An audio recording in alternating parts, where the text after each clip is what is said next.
Hey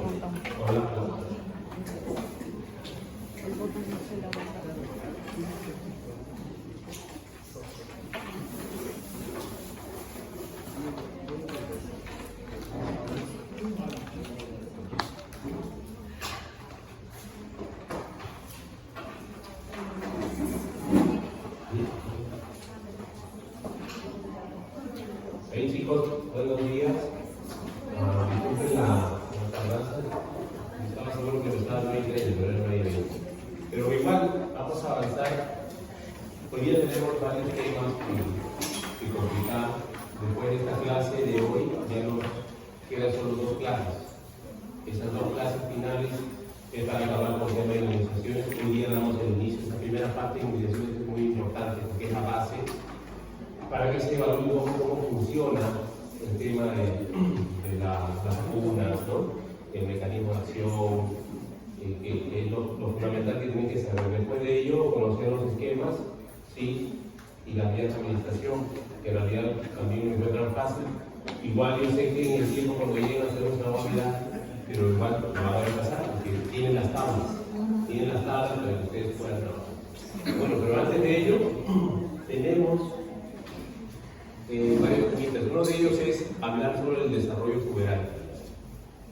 Ya hablamos el otro día, con las clases anteriores, respecto a la evolución, el desarrollo de los niños, cómo esta parte, sobre todo la parte de las diferentes teorías que tienen que ver con el desarrollo de las personas y que de acuerdo a ello pues, se van dando cambios en la parte sobre todo de socialización, la parte psicológica, en su manera de pensar, de cómo se van tratando objetivos.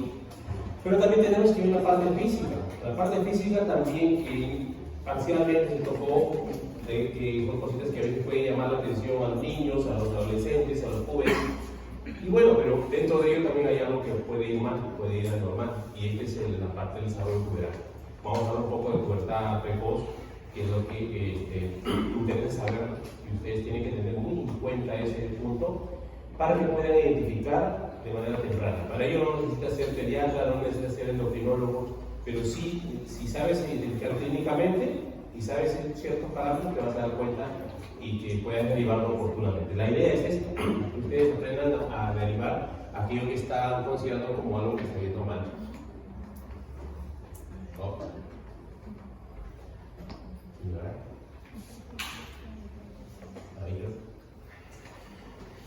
Bueno, la pubertad tiene una definición que viene del latín pubere, denominado, se define como pubis con vello. Tiene un proceso biológico donde se va marcando una diferencia entre ya la infancia y la edad adulta. Es todo un proceso, o sea, un tiempo en el cual ya ocurren cambios, donde puedes decir que ya no es un niño. Ya no podemos tratarlo como un niño tampoco, obviamente, ¿no? Los cambios hormonales generan también conductas distintas. Va a lograr su talla adulta, definitiva quizá. Las mujeres cuando ya empiezan a menstruar la talla un poco se lentece, crecen hasta cierta etapa, todavía no van a poder desarrollar 17, 18 años, pero después de ello ya el crecimiento es mucho más lento, casi nada ya. Y en el varón, a veces hasta los 20 años podrían crecer todavía. Pero es un cambio que se va dando. Va ocurriendo el desarrollo de caracteres secundarios, es lo que vamos a evaluar hoy día, cómo se va dando la maduración de gónadas y la glándula suprarrenal, y el pico de masa ósea y la grasa y el músculo se van dando en esta etapa, que es lo que nosotros tenemos que tener en cuenta. Entonces, una pubertad precoz, está este punto importante. Estos son criterios clínicos que ustedes tienen que conocer, ¿no? En las niñas, lo que marca el inicio de la pubertad es la aparición de la telárea, que se da entre los 8 y los 13 años. Entonces, yo ya a esa edad, si no viene preocupada porque de repente ya se nota su botón mamario o le está molestando algo, pueden ustedes decir que eso todavía está de pronto por los 9 años de repente. Pero sí preocupen si ocurre antes o si ocurre después, o ha pasado ya 13 años y no tiene nada, ningún cambio. Eso es lo que tenemos que diferenciar y ahora vamos a ver ahí con más detalle. Los niños, lo que marca el inicio de la pubertad pubertad es el aumento del tamaño testicular que va entre los 9 y 14 años. Para eso también hay un aparatito que se llama orquidómetro que nos permite ver el tamaño normal para cierta etapa. Bueno, hay cuadros también, lo que vamos a ver ahora. No, esto no está conectado, eso no está funcionando. ¿Está funcionando? No, esto no está conectado.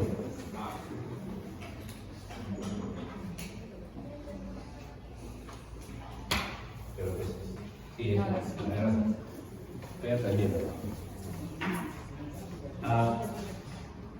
Entonces, hay otro periodo, bueno, que también se define como adolescencia, es un término, si ustedes se dan cuenta de las normas del ministerio, casi no hablan de pubertad, ¿no? Hablan simplemente de adolescencia, una etapa de adolescencia, y la OMS tiene sus definiciones, ellos dicen que es una etapa que va de los 10 a 19 años, por eso se habla de no hablan que están en jóvenes, hablan que están en adolescentes, y ese es el indicador que utilizan el Ministerio de Salud, la OMS, ¿no? La Sociedad Americana de Salud y Medicina de la Adolescencia cataloga que el grupo va de 10 a 21 años, un poquito más de la edad de la OMS, y habla de una adolescencia inicial, media, tardía, que va de los 10 a 14 años inicial, media 15 a 17 y 18 a 21 la adolescencia tardía. Este es un periodo también de tránsito entre la infancia y la edad adulta. Hay una mezcla ahí, si ustedes se dan cuenta, entre lo que hablamos hace un momento en la definición anterior, que estuvimos hablando de la pubertad. Miren, el 813 está involucrado allí, dentro de esta definición. Así que no se confundan mucho, lo que quiero que entiendan así es que la pubertad, así como definición, para los cambios anatómicos que va a haber, o físicos que vamos a notar. Pero las cuestiones de indicadores que utiliza el Ministerio de Salud, la OMS, van a hablar de adolescencia fundamentalmente.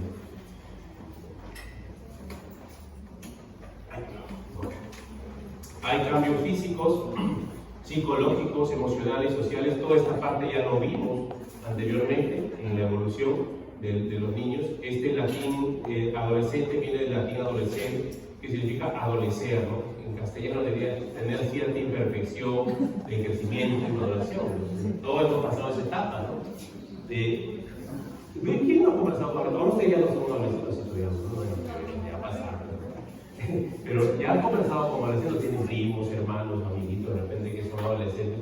Y ustedes ahora cuando ven su manera de pensar, de comportarse, dicen yo también soy así, ¿no? Y qué bárbaro lo que yo hice eso. Pero son cosas que van dándose, ¿no?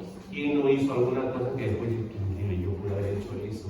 Llevar eso a alguien, no lo pude hacer, pero ocurre porque hay imperfecciones todavía, pues hay inmadurez, recién están en esa etapa, y es ahí donde va a haber los cambios. El niño es más soñador, el adolescente empieza a soñar, a pensar en muchas cosas, como vimos cuando hablamos de las teorías que desarrolló. ¿Se acuerdan? Como ese sueño, cuando se destruye un sueño, también puede haber ahí frustraciones y puede ser fatal en esa etapa. Por eso, esto que se está construyendo es como cuando pones una pared y vas construyendo, todavía no está completa, todavía tiene imperfecciones por allí. Pero si haces una buena base, ¿no? Cada ladrillo lo vas amoldando, lo vas alineando de la manera como debería ser, y esa pared va a quedar muy rígida, muy sólida, bien formada, y si quieres ver perfección, pues la autoparrafía te queda mucho mejor. Entonces, algo así ocurre, ¿no? Es una similitud, una analogía que tengo que utilizar para que ustedes se den cuenta que esta etapa, todo el momento desde que es la niñez y llega a esta etapa sobre todo, son claves para que tengamos un adulto quizá de éxito, un adulto que pueda ser muy necesario, muy importante dentro de una sociedad. ¿Qué es lo que se busca dentro de todas las políticas de salud, dentro de fomentar la salud familiar, dentro de fomentar la salud de las escuelas, ¿no? Ese fortalecimiento tiene que darse para este motivo.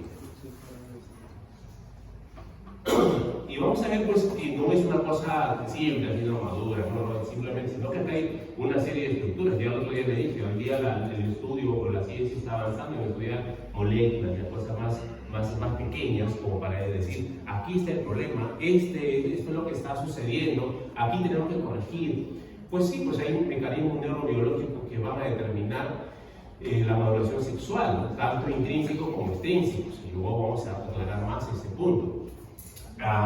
Sabemos que tenemos un área en el cerebro que se llama hipotálamo. Este hipotálamo tiene factores centrales, factores periféricos, que de alguna manera van a mantener de manera negativa o de manera positiva el funcionamiento de este hipotálamo para segregar las hormonas que estimularán a la producción de otras hormonas a nivel de la hipófisis, a nivel de las gónadas. Y entonces, hay algo que hay. El otro está que quiere disparar y el otro dice, no, espera, todavía no es un momento, todavía no, espera un ratito, que pasen unos años más. Y ahí lo va deteniendo y va regulando. ¿No? Igual que cuando nace el bebé, todavía está con las hormonas de la mamá controladas, ¿no? ¿Se acuerdan cuando hablamos de la lactancia materna? ¿Se acordarán? ¿Se acordarán cuando decían que suprime que la leche no salga a montón? Todavía, ¿se acuerdan que hay un lactógeno placentario que es un inhibidor? Mientras está todavía la mamá, el bebé ahí dentro, y se está deteniendo. Cuando ya se suprime, se corta el cordón umbilical, ya no hay lactógeno placentario, entonces empieza a dominar el propio cuerpo y empieza a haber más prolactina, ahí se ve a montón y empieza a producir progresivamente más leche. Algo así, esos factores inhibidores existen dentro del desarrollo. Y aquí les menciono varios, el glutamato con motivación positiva, quispectina. Esta quispectina es una sustancia casi nueva, diríamos así, que están poniéndole de bastante énfasis en el estudio, como que este es un principal regulador de esta producción de estas hormonas. Entonces, a ver, cuando ustedes revisen un poco más, van a encontrar que sobre eso seguramente van a aparecer nuevos estudios en el tiempo que nos va a permitir a nosotros determinar qué tanto regula esto, ¿no? Pero así hay varios. El GABA, los opioides endógenos, las hormonas, aquí hay un liberador de gonadotropinas. Hay factores periféricos también que van a regular la producción de leptina y la GH-alanina, ¿no? Estas son nombres parecidos, pero lo que quiero que quede bien claro es que esto es un poquito, hay bastantes hormonas que se dan un listado enorme de sustancias que son reguladores. Al final, lo que queremos que se entienda es que hay un regulador que hace que este hipotálamo todavía no nos secrete las hormonas que tiene que secretar o va a secretar cuando ya entra en la etapa adulta, ¿no? O la adolescencia tardía. Entonces, cuando normalmente acá este hipotálamo tiene sus neuronas de productores de hormonas liberadoras de GnRH. Entonces, cuando ya inicia la pubertad, empieza a tener esto, una mayor producción de estas hormonas GnRH para liberar o para estimular la producción de FSH y LH a nivel de la hipófisis, ¿no? Y estas hormonas son las que van a estimular directamente hacia las gónadas. Ya se determinará la producción de testosterona, estradiol, los peptidogonadales, testosterona, estradiol también. Estos son los que van a determinar al final, sobre todo aislando esto, la testosterona y estradiol son los que van a determinar los cambios físicos puberales. Son los que te van a decir que hay crecimiento mamario, que hay crecimiento de vellosidades en ciertas zonas, tanto en varón como mujer, para ir diferenciándolo mucho más de lo que ya se estaba hablando inicialmente. Ahora, no es que esto nunca se produzca, sí se produce, solamente que las cantidades son menores. Por eso es que tanto el varón como la mujer empiezan a tener ciertos crecimientos en ciertas zonas porque se tiene que ir madurando. Cuando llega la pubertad, esto se secreta en mayor cantidad y se va a hacer más notorio el cambio de coloración de piel, incluso en las zonas genitales. Entonces, le decía que hay determinantes intrínsecos y extrínsecos que van a regular esta maduración sexual, ¿no? Hay factores genéticos y epigenéticos. La epigenética está relacionada, el otro día te mencionaba, que está relacionado con ¿qué? ¿De acuerdo? La epigenética después de la encima, ¿no? El ambiente que va a hacer que lo que iba a expresar no exprese como tal, sino se exprese o más intenso o menos, o quizá nada, pero hay cambios. El hecho que ya no es 100% solo genético, no quiere decir que lo que está aquí ya estructurado, así va a ser y así será. Ya no, ahora se ha demostrado que el ambiente, cómo puede influenciar en estos cambios a nivel incluso cromosómico, ¿no? A nivel de los genes. Entonces, pero el 70-80% está regulado así por la parte genética y hay otros factores reguladores intrínsecos que son 20 a 30%. Entonces, hay que ver ahí cómo no solamente es lo interno, sino lo externo va a determinar también los cambios, ¿no? Acuérdense que la nutrición también tiene mucho que ver ahí.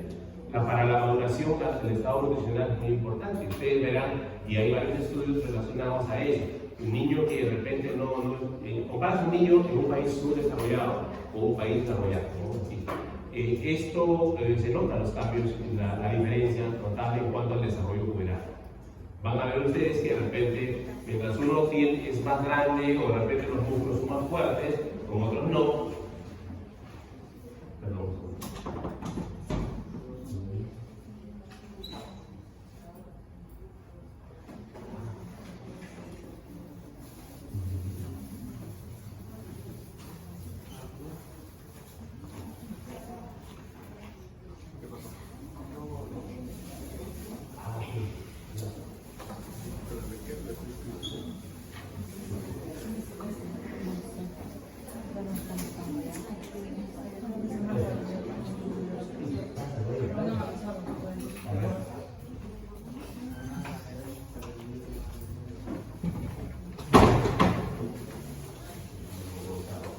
Bien, entonces vemos que hay situaciones diversas. Ahí tenemos entonces estos factores que van a influenciar en el desarrollo de la pubertad. Todos estos cambios que ven ahí, los círculos que ven, cambios que ven a nivel de la axila, el olor incluso ya no es igual, ¿no? El crecimiento genital, los cambios a nivel genital. Y acá, para ver un poco más sobre los factores epigenéticos. Miren, acá se habla de carcinógenos. Carcinógenos, uno de ellos, díganme. Tabaco. Carnes también, sobre todo esas que vienen al carbón, ¿no? Embutidos. También entre dentro de todo eso. Hay un montón de elementos bastantes que tendríamos que ir nosotros educando y regulando para que esto no ocurra, ¿no? A veces desde muy chiquito hay niños que todo ahumado, o al carbón, y eso es un problema.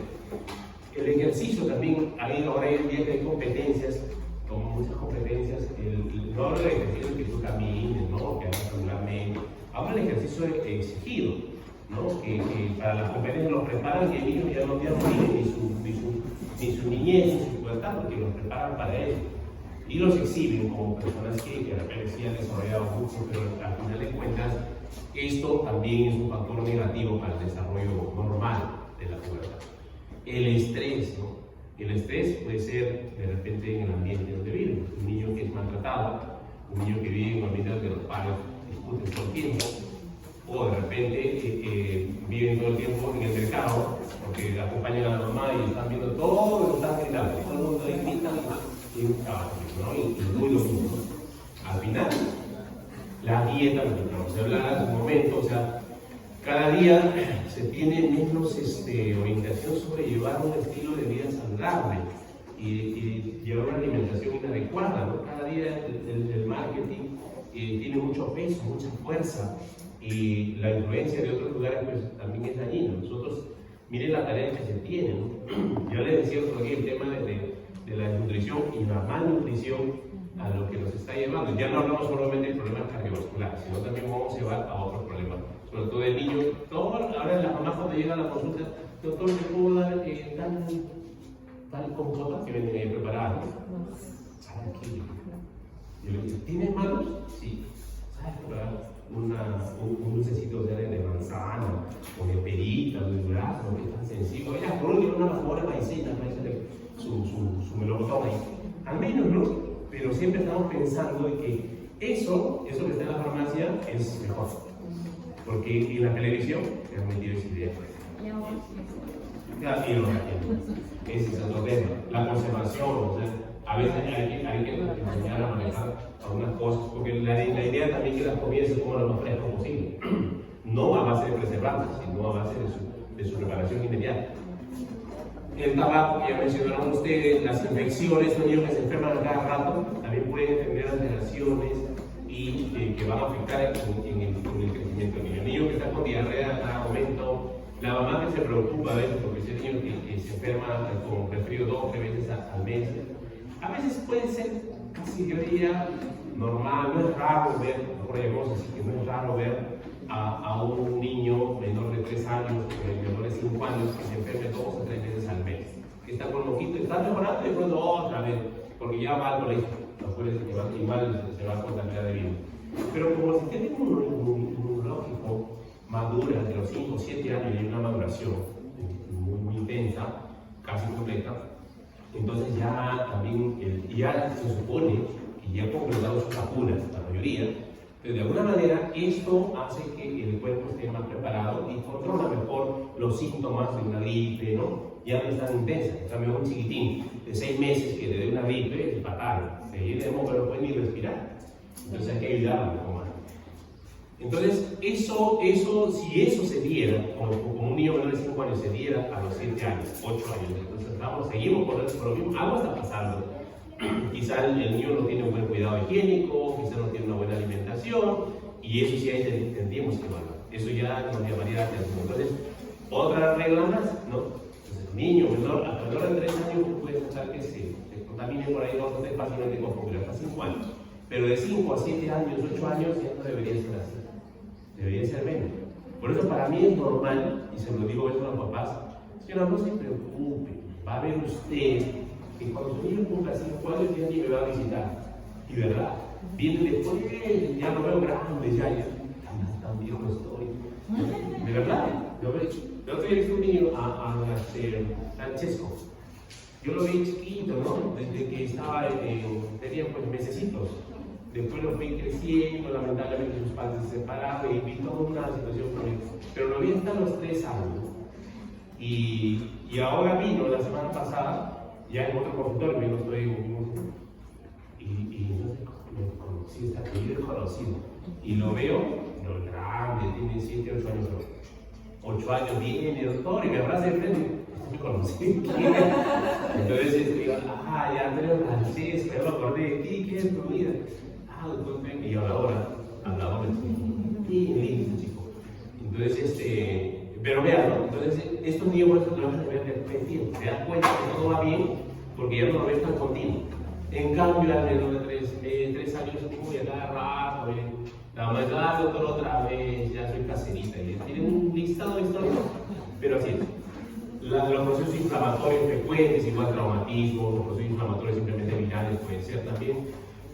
Y otra cosa también ahora que se habla también en este aspecto bastante en la microbiota intestinal, sus funciones que tienen, cuidado a la microbiota. La microbiota tú lo puedes mantener a través de una buena alimentación, una alimentación sana. Las fibras, recuerden que son nutrientes para la flora intestinal. Entonces tenemos que comer las fibras frecuentemente. En nuestra alimentación diaria debe haber un contenido de fibra. No me acuerdo de la cantidad, les mentiría si me digo una cantidad, pero sí hay una proporción recomendada. Para ello, pues, hay que comer menestras, el buen trigo, el buen quinoa, esos son los que tienen más fibra. Las frutas y verduras en general las tienen. Pero sí, igual cuando yo le decimos, sí, señor, trae como fruta y que no sea uno solo, sino que sea variado. La recomendación actual en la alimentación complementaria, les vuelvo a repetirlo en las clases iniciales, es que sea variado para mantener precisamente esta microbiota intestinal. Doctor, pero en niños más pequeños, ¿a partir de qué edad pueden ya comer frutas con cáscara? Porque es normalmente donde está la fibra, la manzana, así. Mira, normalmente, si la puedes triturar a nivel de papilla, sería genial, pero es un poquito difícil, ¿no? Entonces, dependiendo, a partir de esos primeros 6 a 8 meses, ahí estás bien avanzado. Ya después la textura va cambiando entre 8 y 10 meses, ya donde tú lo haces con un poquito de grumos. Yo creo que a partir de los 10 meses te podría tolerar mejor, porque no puedes quedar más chiquita. Pero sí debe dar. Pero las menestras sí las debe recibir. Acuérdense bien, la alimentación complementaria, para resaltar una vez más, no es necesario restringir alimentos que empiezan a los 6 meses. Lo que sí se recomienda es que cada 3 días le des algo nuevo. Eso sí. Pero si yo le restringo cítricos, por ejemplo, estoy mal. Si yo le restringo pescado, por ejemplo, estoy mal. Tengo que dar eso desde los 6 meses, no le restringo, ¿no? Por eso la teoría actual dice, aún estos alimentos que son considerados alergénicos, si se inicia temprano, el riesgo de desarrollar alergia disminuye. Y eso está demostrado. Entonces, lo único que sí, pues no damos leche entera, ¿no? Eso no, porque no, las proteínas son muy grandes, no podemos comer. Leche de mamá, al 100% sería ideal. Por eso hoy en día, si ustedes ven las industrias de leche de fórmula, se están esperando en esto, ¿no?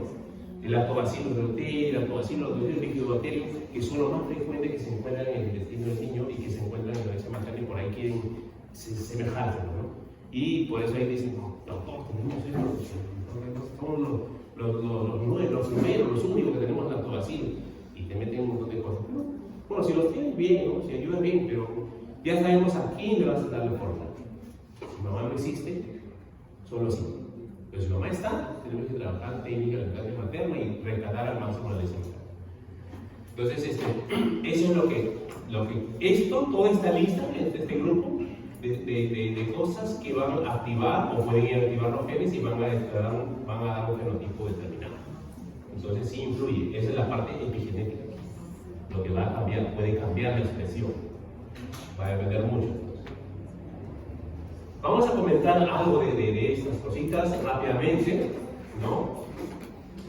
Los factores ambientales, como pues, que regulan la reproducción sexual. en la parte nutricional y socioeconómica, se dice, ¿no? Estas teorías, esto está publicado aquí en esta revista, pueden revisarlo también con más amplitud, ¿no? El tratado de los cortes para no alterar nada, una adecuada nutrición y un ambiente socioeconómico favorable se asocia a un desarrollo cultural más temprano, mientras que condiciones nutricionales y socioeconómicas desfavorables condicionan un desarrollo cultural más tardío. Entonces, va a haber ahí diferencia entre países desarrollados y subdesarrollados, ¿no?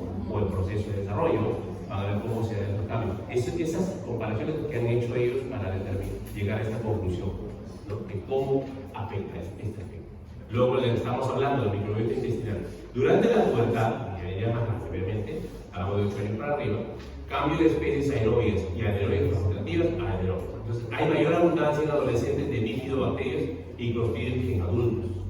Por lo tanto, tienen que fortalecerse esto.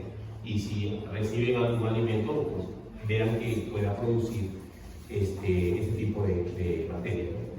E incluso hay modificaciones específicas en función del género, también los animales de experimentación en lo que es sexo femenino y masculino. No tienen la misma proporción. A eso se refiere. O sea, tengo 100 acá de bifidobacterium, acá en el varón, en la mujer, en el varón tengo 200. Entonces se ve ciertas diferencias en esos aspectos, pero esto es a nivel de laboratorio. Los cambios en la microbiota parecen ser capaces de inducir modificaciones en la producción de esteroides o esteroides sexuales y neurotransmisores, lo que ha sufrido un potencial papel en la modulación del cambio corporal, o sea, en la modulación del tiempo de aparición de la pubertad. Eso es. Entonces vemos que hay diferentes ya hipótesis que se van lanzando en base a estudios que están apareciendo y nosotros tenemos que estar allí viendo eso, porque más eso es lo que van a hacer añadir las recomendaciones que van a hacer. Ambientales, el estrés crónico ya lo conversamos, parece ser capaz de inhibir este eje hipotálamo hipófisis oral, ¿no? Asociado a que enfermedades crónicas, ejercicio físico intenso, lo que son de competencia, conflictos bélicos durante guerra, entre otras potenciales situaciones de estrés. No obstante, en muchas de ellas es difícil separar el componente de estrés de otros componentes como la malnutrición. O sea, siempre hay factores de error, como todo estudio, ¿no? Hay factores que te pueden influenciar en que no puedo decir que 100% solo sea por esto, sino que hay un factor ahí que podría también estar influenciando. A eso se refiere. No solamente puedo hablar de estrés, si yo veo un país donde hay mucho conflicto bélico, donde estamos en guerra constantemente, y el tema de la nutrición no lo que ustedes están viendo como por ahí. Entonces ahí se suma. Entonces son factores de error, de confusión, digamos ahí, ¿no? Pero sin embargo, igual hay que tenerlas en cuenta. Las condiciones de vida a nivel intrauterino, esto también es importante. Miren, los recién nacidos, especialmente las niñas, donde encontraron más estudios, con bajo peso al nacimiento, a menos de 2,500, o pequeños para su edad gestacional, muestran una mayor incidencia de pubertad adelantada o precoz, sobre todo si experimentan un rápido crecimiento y recuperación en los primeros meses de vida. Y es cierto, ¿qué es lo que pasa con los niños que están con bajo peso? ¿Qué creen que hace el pediatra, el dermatólogo, los padres? Y tratan de engordar, tratan de quitar el peso. Y si es prematuro y muy pequeño, sobre todo, cuanto más pequeño es, le van a dar fórmulas fortificadas. Y es lo que ustedes cuando recorran la UCI neonatal, o cuando recorran un hospital de nivel 3, 4, van a encontrar que ahí usan fórmulas fortificadas, ¿no? Y estas fórmulas fortificadas lo que hacen es tienen grasas y tienen el riesgo de estos niños de desarrollar tener incluso obesidad, y esto se relaciona con la pubertad precoz, puede aparecer. Recuerden ustedes que vamos a ver ahora que el colesterol tiene un rol muy importante en la formación de las hormonas sexuales. Por lo tanto, más colesterol, más hormonas que pueden alargar la pubertad.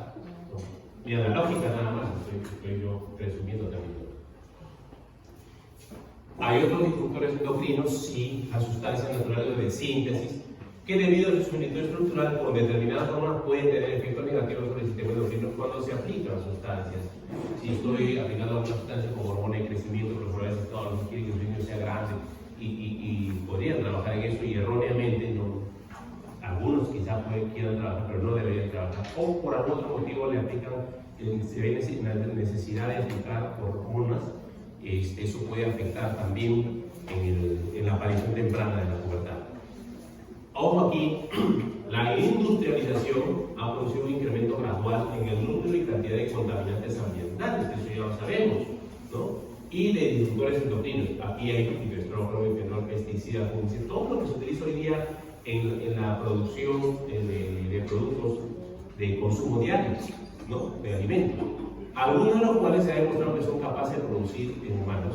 ¿Qué cosa produce? Pubertad adelantada o retrasada también, o incluso trastornos de la diferenciación sexual, dependiendo del mecanismo de acción que tenga, si es estrogénico, androgénico, antiandrogénico y antiestrogénico, y el momento en el cual actúe, en la edad que tenga el niño. Entonces, hoy en día se consume mucho alimento industrializado, mucho preservante, muchas sustancias que, ¿cómo se llama el otro? La producción de alimentos cuando... ¿no? Lo modifican, ¿no? Para que sea más grande, ¿no? Transgénicos, eso también tiene mucha influencia. Ya, desde ahí ya se perdió todo lo natural. Y de que se empieza a perder lo natural, empezamos a tener problemas, puede afectar en ese sentido. Esos son estudios amplios que tienen que hacerse, ¿no? Para evaluar qué cosas consume desde muy pequeño. ¿A qué edad empezó a comer su primer chocolate, sus primeras golosinas, ¿no? ¿A qué edad empezaron a dar tal o cual cosa? ¿Qué tipo de leche recibió? ¿Qué tipo de alimento recibió? ¿No? Sí, a veces dicen, no, que la soya es buena, pero la soya también ya está modificada. Todos esos productos hay que revisar de dónde vienen, ¿no? Para ver el origen y ver qué es lo que estamos consumiendo actualmente. Entonces, mucho cuidado por ahí. Es muy difícil determinar y que la población entienda esto, es muy difícil, no es fácil, pero hay que orientar para que tratar de que se consuma lo más natural posible. Entonces otras teorías también en niños que eran adoptados, ¿no? Como un factor también. Encontraron que entre un 15 a 30% de los casos de pubertad precoz central hablamos de alteraciones a nivel del sistema nervioso, idiopático, no se sabe exactamente la causa, correspondían a niños adoptados de otros países, habitualmente en vías de desarrollo. O sea, hubo un europeo que adopte un niño peruano, por ejemplo, o boliviano, especialmente. Entonces, obviamente ya está en otra formación, la parte intrauterina ha sido diferente, la parte genética también cambia, y quizá por eso podría estar relacionado con esto que han encontrado ellos, ¿no? En todos los estudios existe un claro predominio de niños, ¿no? Las niñas ahí adelantan esta pubertad. En el año 2010 se publicaron los primeros resultados del registro español de pubertad precoz, donde observaron un riesgo, miren, 25 veces mayor de desarrollar pubertad precoz, idiopática, central idiopática, entre niñas adoptadas en otros países respecto a la población nacida en España. Esto es un reporte español, obviamente.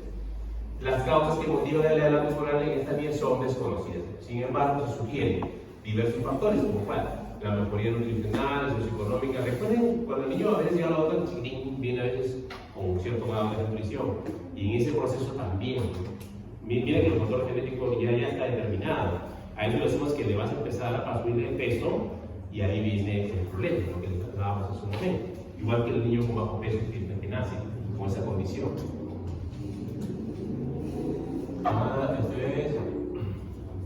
Aquí un poco para ver la diferenciación entre el periodo infantil y el comienzo de la pubertad. Miren lo que les decía al inicio. El periodo infantil, ¿no? Hay impulsos que son inhibidores, están inhibiendo, todavía en este momento no producen mucho.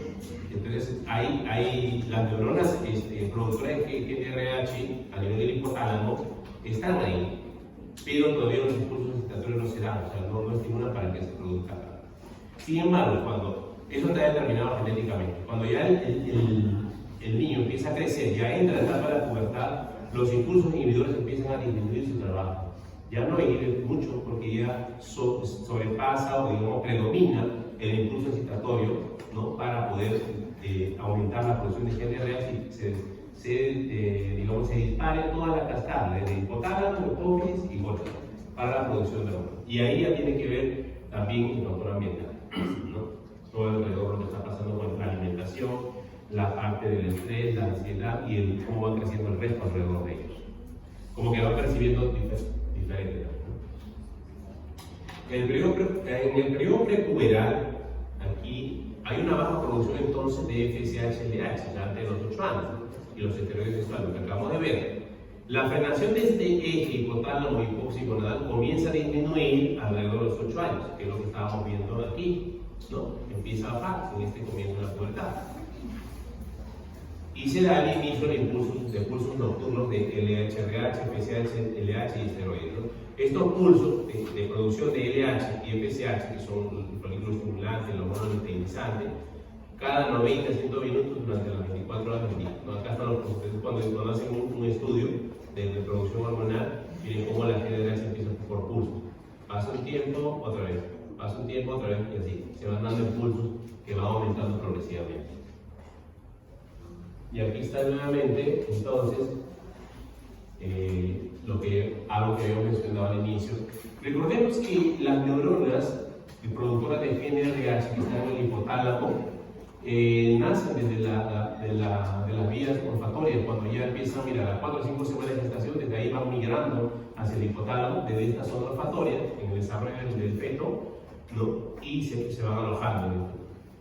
Esta migración de las neuronas GnRH que se va dando a las 6 semanas de gestación ya se dio, ya está bien localizado, ¿no? Son los que van a estar a nivel del sistema nervioso central, el hipotálamo, van a dar impulsos ya de manera progresiva, conforme va madurando, va creciendo el bebé, también tiene función, no es que no tenga función, sino que no es con la intensidad lo que varía, ¿ya? Para producir a nivel de hipófisis igual, LH, FSH, que se va dando, porque sí hay crecimiento testicular, sí hay desarrollo de los ovarios con mínimos, pero está desarrollando. Si no hubiera estas hormonas, ¿cómo se va a desarrollar? Se tiene que dar, pero en menor intensidad. Para que posteriormente, cuando ya llega la etapa de la pubertad, ya estos esteroides sexuales, estos péptidos gonadales, van a provocar el desarrollo propio de la persona, ¿no? Y a la vez también van a tener un efecto de retroalimentación negativa o positiva. ¿Qué pasa? A eso se refiere el feedback, ¿no? Feedback negativo, no sé si ustedes entienden eso. Si hay menos producción, va a hacer que estimule, ¿no? Y si al contrario, si hay más, va a frenar, y ya es suficiente. Si no, ¿a dónde va a crecer este chiquito? Y aquí está la evolución ortopédica de este hipotálamo hipóxico gonadal en niñas. Vamos a ver cómo se van dando los cambios de concentraciones de la gonadotropina oriónica, la hormona luteinizante y la hormona folículo estimulante. Miren acá, es etapa intrauterina, toda esta etapa. Miren acá, tiene un momento en el cual sí hay producción de la hormona de la gonadotropina oriónica, sí hay, fíjense, ¿ve? ¿No? Y también hay LH y FSH, porque hay crecimiento. Pero después cae, con el nacimiento pum, cae. Y luego hay en los primeros meses de vida, hay producción de LH, pero menor cantidad, pero hay una etapa en la cual la FSH sobre todo se dispara un poquito. Y lo que se llama la mini pubertad. Y es ahí donde el pequeño, ustedes han visto el bebito, por ejemplo, los testículos, el escroto, que es rosadito, es más oscuro cuanto más maduro es el niño. Por eso que los niños 2, 3 meses se va oscureciendo un poquito más el escroto. Esos cambios se van dando en esta mini pubertad que se llama, ¿no? Y luego ya decae nuevamente y como que se mantiene en un periodo de latencia y no llegó a cero, nunca llega a cero, se mantiene en mínimas concentraciones para después ya a los 8 años nuevamente empieza a elevarse. Esta es la evolución natural de producción. Justamente cuando hacen los dosajes de hormonas, cuando quieren evaluar pubertad precoz, pubertad tardía, van a evaluar esto y con este gráfico es que van a determinar si estás muy bajo, muy alto, para ver en qué nivel se encuentra este paciente. Bueno, y entonces el desarrollo puberal, ¿qué será?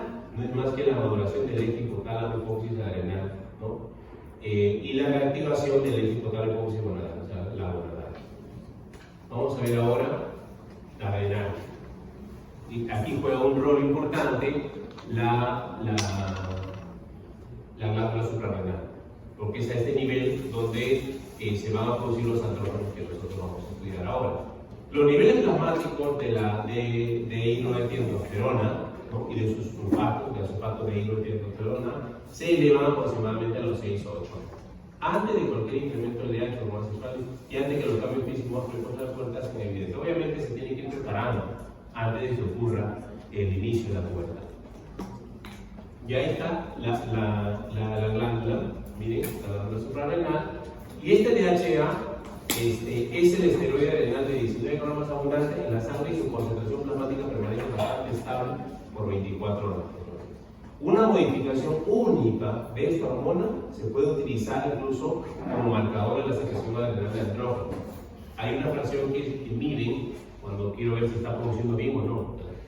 Basta una fracción de esta sustancia, de este esteroide, para decir si estamos bien o no.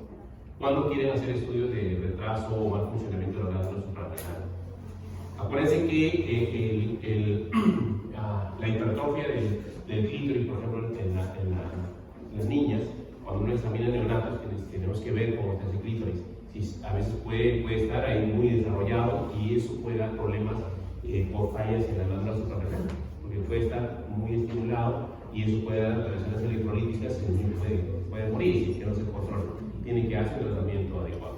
Por eso es importante, cuando examinan ustedes neonatos, tienen que examinar también cómo está eso genital, tanto el varón como mujer, sobre todo en la mujercita a veces hay hipertrofia del clítoris, para poder derivarla oportunamente, ¿no? Bueno, acá es una cosa que no quiero que se confunda mucho, pero es básicamente para ver, ahí lo que le decía antes del colesterol, cómo llegamos al final a la testosterona. ¿Ven? Hay una vía clásica para la formación de la testosterona y el estradiol también. Hay que ver acá, miren, la vía clásica, que se llama Fondur, va de frente y forma testosterona desde el colesterol. Es una vía clásica. Pero hay dos vías alternas también. ¿Cómo llegar a testosterona? A través de la DHA, ¿se acuerdan? De hidroepiandrosterona. Y hay otra hormona, el desoxicortisol, que también encontramos en estas glándulas suprarrenales. Por estas vías alternas también puede formarse testosterona. O sea, la testosterona no tiene un solo origen del colesterol, sino a través de estas sustancias que se producen a nivel de las glándulas suprarrenales también. Esta testosterona ya formada va a tener tres acciones importantes. Una acción amplificada, y una acción directa, y una acción diversa. La acción amplificada tiene toda una serie de procesos, esto es un resumen, donde va a formar dihidrotestosterona, y va a influenciar en el desarrollo de la virilización puberal, en el desarrollo de la próstata, en el cabello incluso, ¿no? Y la acción directa de la testosterona, como testosterona en sí, ya saben, a nivel de las diferentes estructuras del cuerpo, incluido la hormona. Y el estradiol, que también lo forman tanto varones como mujeres, ¿no? Pero va a ayudar al desarrollo de los huesos, de la próstata, es un protector del endotelio. Tiene diferentes acciones. Igualmente, vamos a ver que del colesterol hay una vía llamada vía fetal, donde se va a sintetizar directamente, no testosterona, sino acá, dihidrotestosterona también a partir del colesterol, también se puede formar esta hormona que estamos viendo acá, la dihidrotestosterona, que es la que tiene bastante acción en esta virilización puberal, ¿no? Y en el desarrollo de la próstata y el cabello. Esto básicamente es para que ustedes vean cómo es qué importancia tiene el colesterol entonces en el desarrollo de las hormonas que tienen que ver con el desarrollo de la pubertad.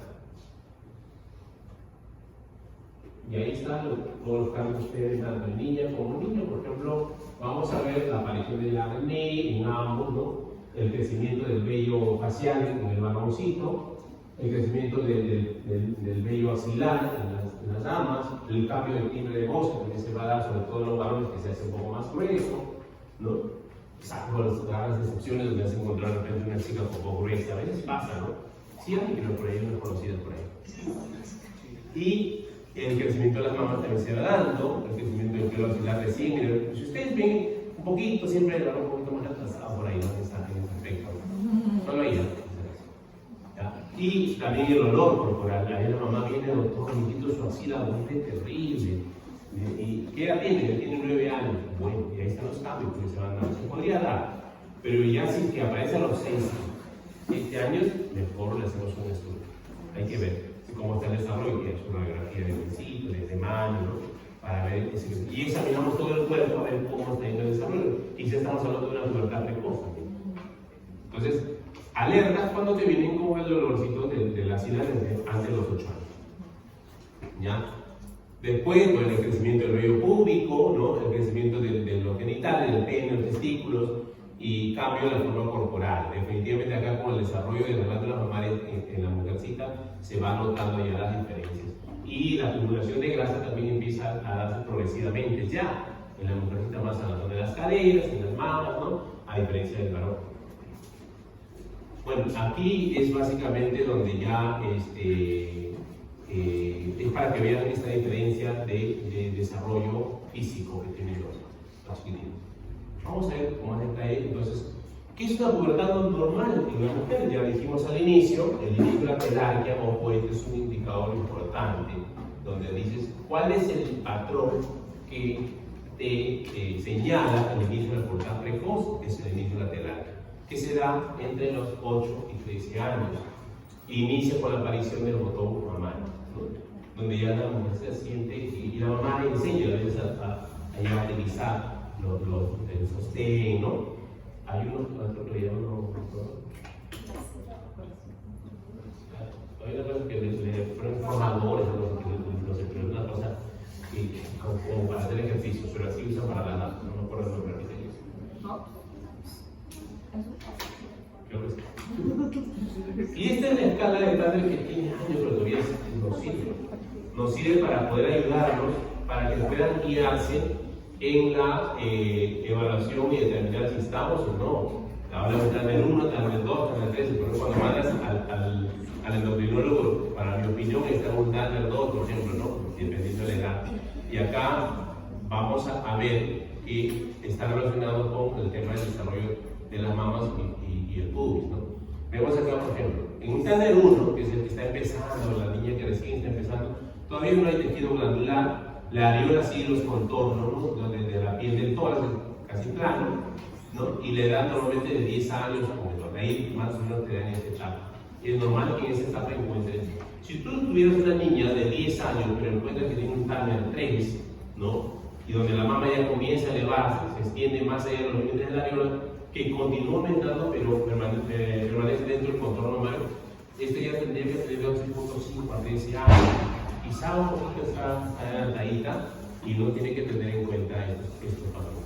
Para eso nos sirven el Tanner, para poder evaluar según la edad que tiene la niña o niño, según de acuerdo a ello, yo puedo determinar si estamos o no dentro del normal.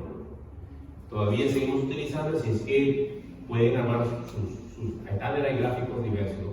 Puedo utilizar la que mejor les ayude. Y entonces en la mujer, acá tenemos este gráfico ya más clarito. Miren, la telarquia, de acuerdo a este gráfico, miren, parte de los 8 años hasta los 14 más o menos. Y acá te está señalando, el primer signo puberal es la telarquia. Después va a haber pubarquia, sí, va a haber, la menarquia también se va a dar, pero las edades cambian. Acá, ¿qué te quiere decir con esto? Que el 68% de las niñas inicia la telarquia, por ejemplo, a los 10 años, ¿no? Y hasta los 12 años. Ese es el rango de la mayoría de niños, el 68%. Si le sumas ahí 14 para acá y 14 para acá, 28 más 68, ¿cuánto? 96, ¿no es cierto? El 96% inicia entre los 9 y los 13 años. Y ese es el rango para interpretar este rango. Igual va a pasar con la menarquia. Si una niña tiene 10 años y no ha menstruado, tiene 11 años y no ha menstruado, ¿te preocupas? ¿Por qué? Porque normalmente Claro, tienes acá todavía, estás en el rango. Recuerda que la mayoría podría menstruar entre 12 y 14 años, que es 68%. Para eso nos ayuda este gráfico, para poder tranquilizar también a los padres. No nos vayamos a adelantar y desesperar, decir, señora, ¿qué hacer el estudio hormonal? Ya no está pasando ecografía pélvica y todo lo demás, y a veces tenemos gastos innecesarios, al final todo sale normal. Para eso sirven estas referencias. Entonces, miren todo lo que tienen que llevarse al cerebro, tablitas ahí para que ustedes vean y comparen. Porque no hay otra forma, hasta yo tengo que utilizarlo, no siempre estamos en a ver, saca el Tanner una vez, saca la ficha, y veo la pantalla y a ver, y empezamos a ver. Cuando hay preocupaciones de tipo. ¿Ya? Ya cuando son niñas, incluso llegan a la consulta, siempre preguntar si es su primera consulta, señora, ¿ya menstrua su niña?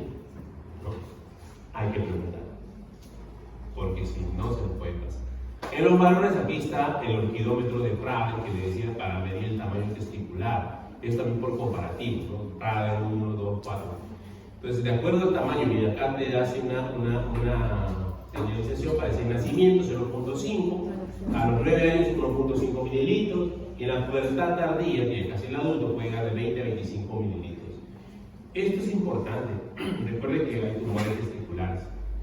Si yo he tenido de repente la oportunidad de ver dos niños, o sea, uno ya venía con el diagnóstico, que al final fue un cáncer testicular, que según el neurólogo me dijo, no, esto es fatal, no hay una solución a eso, y ni siquiera está yendo, no, entonces hay que informar a los padres, y los padres como no creyeron la primera información, vinieron a mí, y yo tuve que decir lo mismo. Lamentablemente, pero siempre lo van a ir buscando porque son papás, ¿no? Se entiende la desesperación. Pero entonces encuentras un testículo mucho más grande que el otro, y esto tú puedes decir, no, pues esto no está normal, señor. Sí hay diferencia, pero no tanta, ¿no? Entonces, de acuerdo a ello, pues no puedes decir. Pero bueno, acá nos sirve este orquidómetro para ver un poco el desarrollo y la edad que puede tener. Que para eso también una tablita.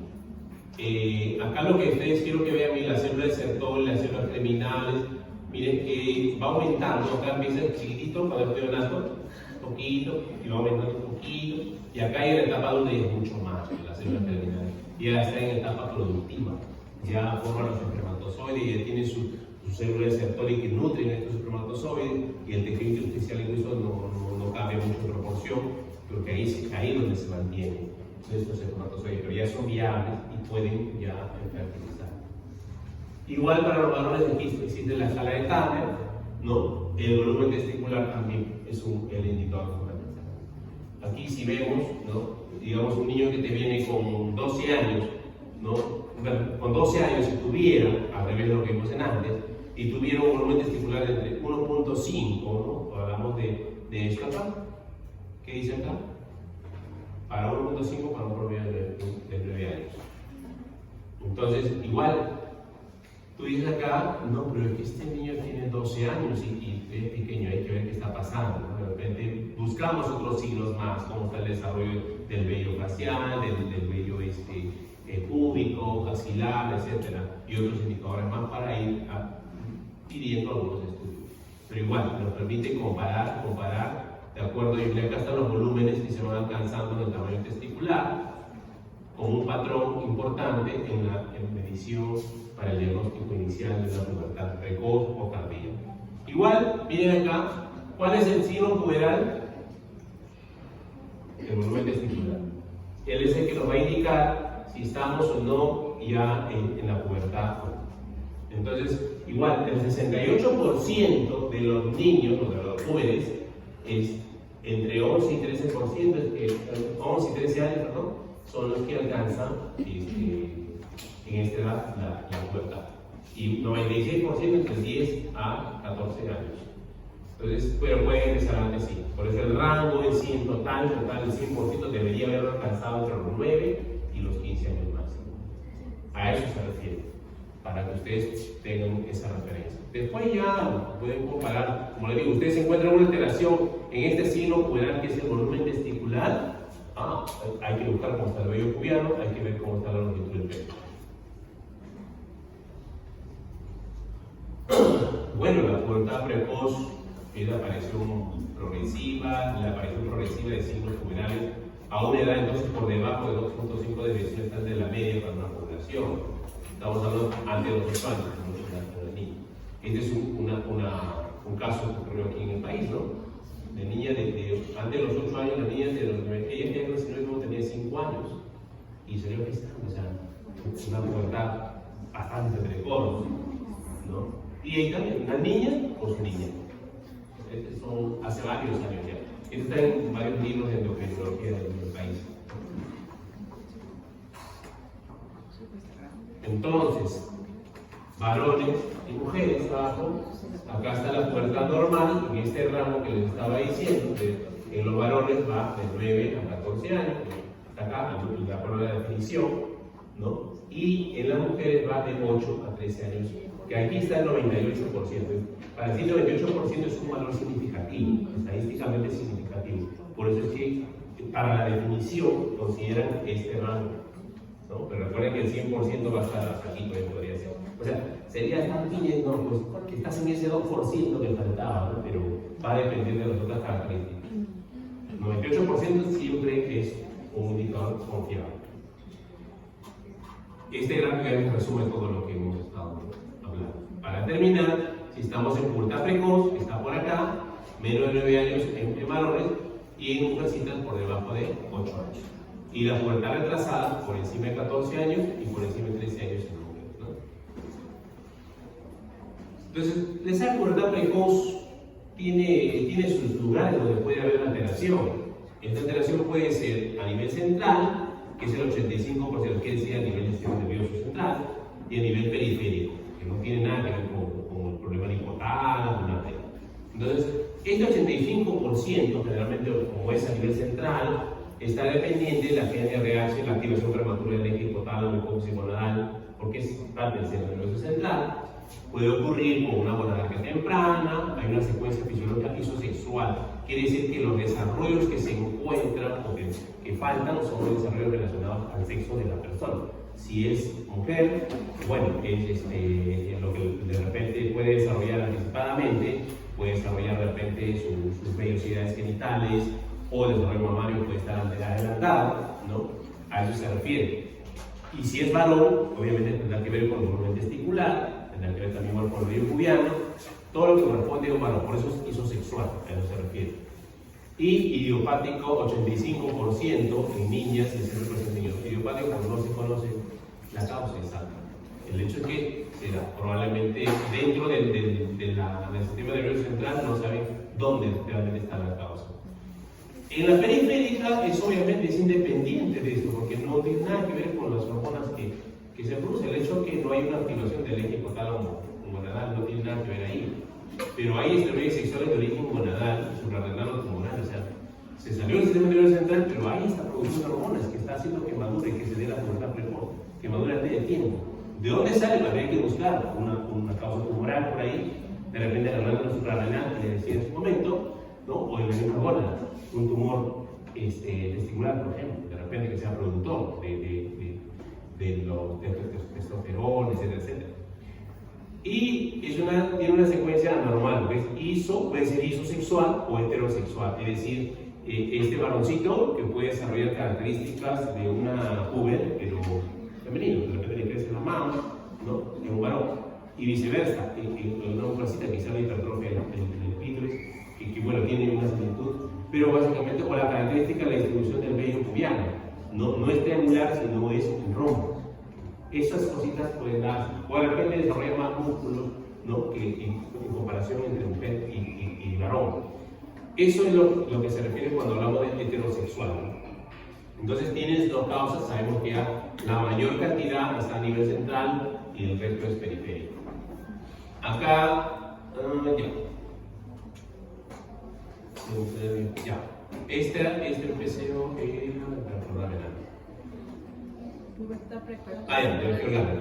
ya. Entonces, todos los estudios que hicieron comparativos entre mujeres y varones. Vemos acá la proporción, básicamente, lo que encontraron. ¿Qué era lo más frecuente en las mujeres? La pubertad precoz, ¿no? Central y hepática. Esa es la más frecuente. En cambio, los varones, miren cómo está esa pubertad precoz central y hepática, es menos frecuente, ¿no? Después, la pubertad precoz central de origen orgánico es menos frecuente en las mujeres que en los varones. Los varones, miren, 78%, es bastante alto. Y de origen periférico, básicamente, es menor o igual en las mujeres, es más en los varones. Entonces, veamos aquí, la causa más frecuente en varones de pubertad precoz está relacionada con problemas centrales orgánicos, por problemas a nivel central. En las mujeres, entonces, es idiopático, no se sabe exactamente la causa. En el número que han estudiado hoy. ¿Sí está chiquitito?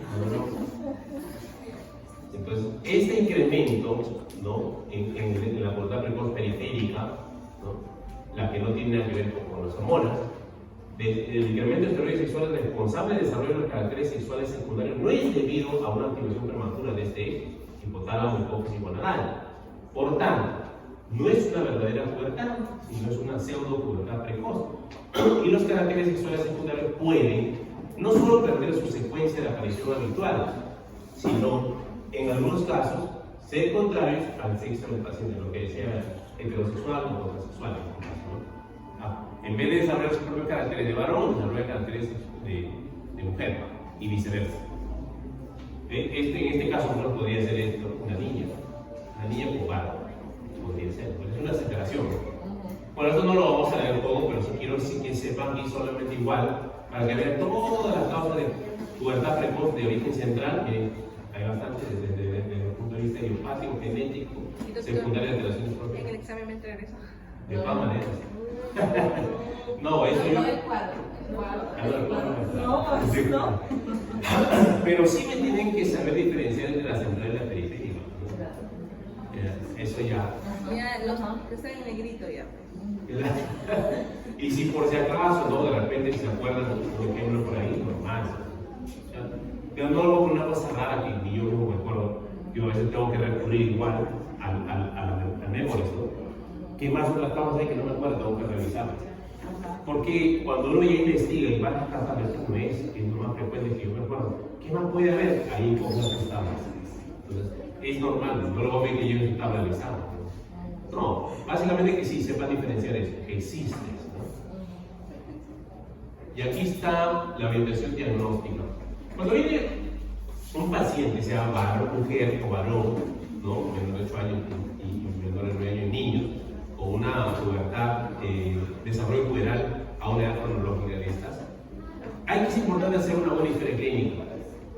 Tienen que ver cuánto de peso nació, cuáles son las causas, qué más recibió, cómo fue su alimentación, qué litro de leche recibió, ¿no?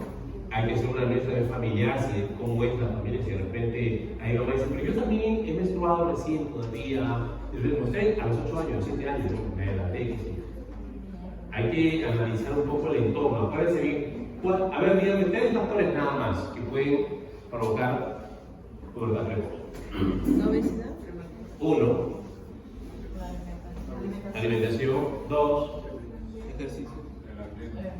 Ejercicios, el estrés, ¿no? El entorno. Entonces, tengo la responsabilidad de buscar en mi historia clínica algunos factores que tengan que relacionarse con ella.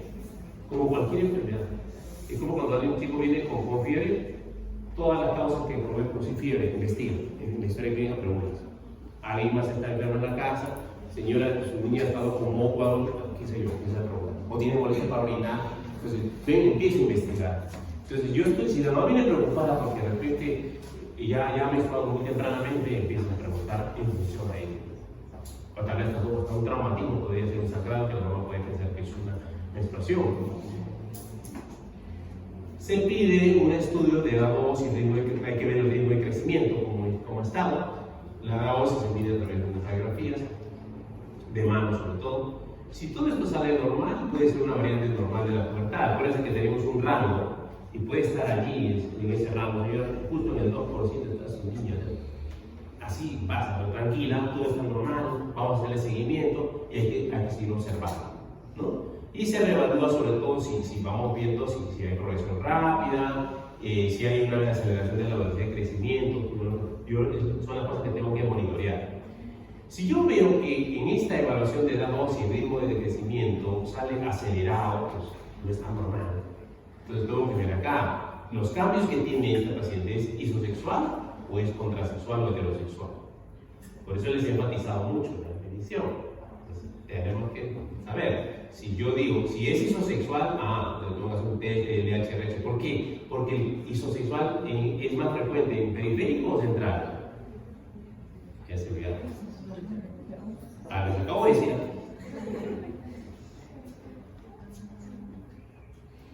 Mira, acá está. En este. Periférica. La isosexual es más frecuente en central o periférica. Hay los dos. Acá en los dos, pues, puede ser iso o heterosexual, pero es más frecuente que sea heterosexual. Pero acá sí solo es isosexual. Igual tengo que tratar. ¿Entienden? Ya, no se olviden, ¿no? Después de que no les dije, no tengan su 08. Ya, miren ahí. Entonces yo tengo que hacer estudio. Tiene lógica, pues. ¿Ya? Entonces hago el test del LHRH. Si hay una respuesta de producción del LHTH de características polares, entonces sí estoy confirmando que es central. Porque ya le hice el test, pues sí responde, entonces el problema es aquí. Porque si fuera periférico y no fuera central, entonces yo le pongo el test, va a salir negativo. No hay respuesta. Porque aquí no es el problema. Acá no se afecta. Entonces, ahí sí tengo que pedir una resonancia magnética craneal para que preguntar de repente alguna lesión, una alteración de alguna estructura, ¿no? Y tengo que ver si es una pubertad precoz central de tipo orgánico o puede ser idiopática. Si es orgánico, encontraré alguna de estas alteraciones. Buscaré. Ahora, si el test de LHRH sale suprimido, entonces ahí entra en este periférico. ¿Se acuerdan que el isosexual puede ser en periférico, puede ser isosexual o heterosexual? Tengo que buscar en ambas cosas. Ahora sí se acuerdan mejor. ¿Ya?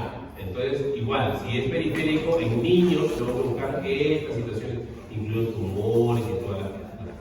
En niñas también tengo que buscar quistes ováricos, hipertrofia, tumores por ahí, adrenales también, ¿no? Entonces, eso es lo que sea. Igual, si tiene un cambio transexual o heterosexual, ya es más probable que sea periférico, entonces tengo que hacerle su evaluación también.